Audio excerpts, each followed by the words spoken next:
यानी state bank of India के exam farm आपके भरे जा रहे हैं इसके आपके, और 17 नवंबर 2023 से ये फार्म भरने शुरू हो गए हैं।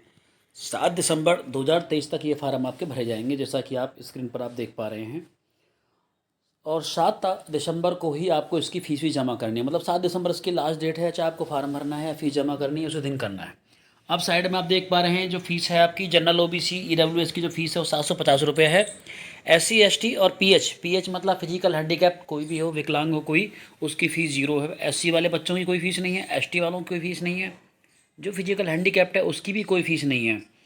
और नीचे आपका एज भी दिखा देते हैं, आपकी जो एज है मैक्सिमम वो 20 साल, यानी ऊपर दिखा हुआ है एज लिमिट क्या है, 1 अप्रैल 2023 को आपकी उम्र कम से कम 20 साल होनी चाहिए।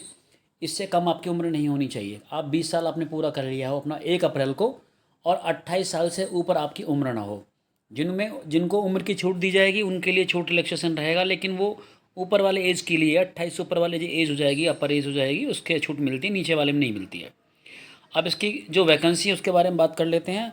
8,283 इसकी पोस्ट हैं, इसकी जो क्लर्क की पोस्ट हैं। और इस फार्म को भरने के लिए एनी ग्रेजुएशन, मतलब कोई भी ग्रेजुएशन, जैसे BA BSc BCom या आपका BBA वगैरह, आप इस तरह का कोई BLLB आपने कर रखा है, इस तरह का कोई भी आपके पास डिग्री है, आपके पास कोई भी ग्रेजुएशन है आपने जो किया हुआ है, बैचलर डिग्री मतलब कोई भी ग्रेजुएशन है आपका, वो ये सब फार्म आप ये भर सकते हैं। इसके लिए परसेंटेज की कोई रिक्वायरमेंट नहीं है कि कितना परसेंटेज होना चाहिए, बस आपका ग्रेजुएशन कंप्लीट आपका होना चाहिए या अपेयरिंग हो आपका। अपेयरिंग का मतलब है कि लास्ट ईयर के आप एग्ज़ाम देने वाले हैं अपने, उसको अपेयरिंग आपका माना जाएगा आपका। अब अगली बात कर लेते हैं इसमें वैकेंसी को लेकर के। देखिए आप स्क्रीन पर आप देखते रहिए, उत्तर प्रदेश लोकल लैंग्वेज मतलब हिंदी और उर्दू। आपको लोकल लैंग्वेज, आप इन दोनों में से कोई एक लैंग्वेज आप फार्म भरेंगे जब चुनेंगे। और पोस्ट भी दी हुई हैं, टोटल पोस्ट 1781 हैं, आप देख पा रहे हैं स्क्रीन पर। ये उत्तर प्रदेश वाले स्टूडेंट के लिए 1781 पोस्ट हैं। जनरल कैटेगरी के लिए 733 पोस्ट हैं। उसी तरीके से OBC के लिए 480 हैं, EWS के लिए 178 हैं, और 373 ये SC कैटेगरी की हैं। ST के लिए 17 पोस्ट हैं केवल।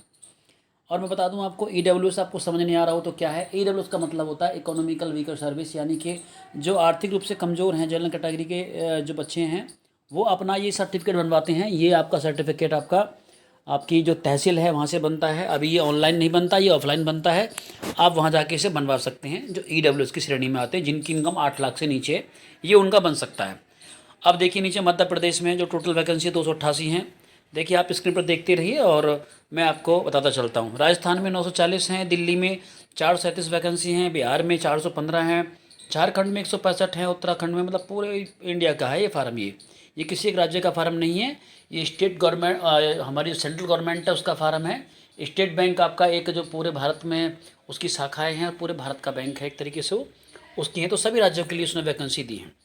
उत्तराखंड की 235 वैकेंसी हैं, छत्तीसगढ़ की 212 हैं, तेलंगाना की 525 है, और ये कोई आइसलैंड है, ये इसके 20 वैकेंसी हैं इसकी। और हिमाचल प्रदेश 180 है, हरियाणा की 266 वैकेंसी है, जम्मू कश्मीर को 88 वैकेंसी हैं, उड़ीसा की 72 वैकेंसी हैं, पंजाब को 180 वैकेंसी मिली हैं फिल कराने के लिए, सिक्किम को 4 वैकेंसी हैं, तमिलनाडु को 171 वैकेंसी हैं, पांडचेरी को 4 वैकेंसी हैं।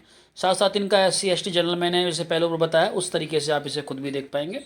केरला में 47 वैकेंसी हैं, लक्षद्वीप में 3 वैकेंसी हैं, महाराष्ट्र में 100 हैं, आसाम में 430 हैं, अरुणाचल प्रदेश 69 हैं, और जी मणिपुर में आपके 26 हैं, मेघालय में 77 हैं, मिजोरम में 17 हैं आपकी, और नागालैंड में 40 वैकेंसी हैं, त्रिपुरा में 25 वैकेंसी हैं, गुजरात में 820 वैकेंसी हैं, कर्नाटका में 450 वैकेंसी हैं, आंध्र प्रदेश में 50 वैकेंसी हैं, और लद्दाख में भी 50 वैकेंसी आपकी हैं। टोटल इस प्रकार से जो आपकी वैकेंसी थी मैंने आपको बताई थी, सारी जो टोटल वैकेंसी हैं वो आपकी 8,283 वैकेंसी इसमें सारी आपको बताई थी मैंने आपको। और ये इसमें दिखा भी रखा है आपको।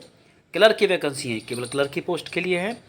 इस फार्म को भरने के लिए आपको अपना 10th का सर्टिफिकेट, अगर आपकी ग्रेजुएशन कंप्लीट हो गई है तो वो भी आपको ले जाना, फार्म भरने के लिए ज़रूरत पड़ेगी। और आपको कंप्यूटर का बेसिक आपने कुछ किया है उसे भरें। इसे भरने के लिए एक आपका वाइट बैकग्राउंड फ़ोटो और आपका सिग्नेचर, इसमें एक आपका स्टेटमेंट भी लिखा जाता है। वो इसलिए होता है कि कहीं कोई बच्चा उस समय एग्ज़ाम देगा तो कोई दूसरा स्टूडेंट उसकी जगह ना बैठा हो, लेकिन उसे आप अपने ही हाथों से भरें, अपना ही उसमें साइन करें। उसे ऐसा ना करें कि यार दोस्ती निभाएं कि भाई चल तू मेरा भर देना, मेरा ही तू राइटिंग तू कर देना, ऐसा बिल्कुल ना करें भैया, वरना आपका सिलेक्शन नहीं होने का, अगर पकड़े गए तो वहाँ पर। तो ये जानकारी थी। इसकी जानकारी एक बार और आपको थोड़ा सा बता देता हूँ दोबारा से।